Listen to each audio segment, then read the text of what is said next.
The impact of European and American and Russian and Chinese interference is a raw wound. It is not something that is in the past. It is something that is happening as we speak. And therefore, when we speak to it, we are speaking to it to warn ourselves of the reality.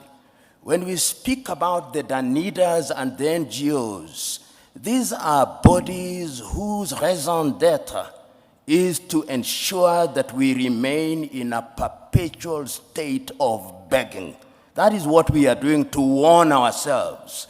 And we are not for 1 minute saying that we will shut ourselves out from the rest of the world.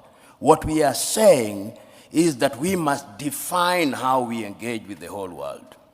And we are saying that as individual countries, we are weak, and the rest of the world wants to operate and to deal with us in our weak state. The United States of America are dealing with Rwanda on second-hand clothing. Rwanda cannot resist them. Burundi cannot. Kenya cannot. Uganda cannot. But if we are East Africa with a population of 300 million, we can. If we are SADC, we can. If we are ECOWAS, we can.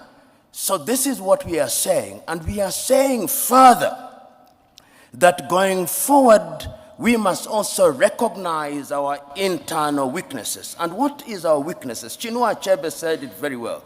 The problem of Africa is simply and squarely one of political leadership. The rank of many political leaders in Africa are thieves. Let's call them by their name. They are thieves. They are individuals who are not interested in the interest of this country. And as long as we continue electing such individuals into positions of power across Africa, they are going to be manipulated. What then is the responsibility of the citizenry? The responsibility of the citizenry is to make demands. The chairman here, I hope he has received the several letters that I have written to him. I've written several letters to his organization, talking about the role of the African Union in peacemaking.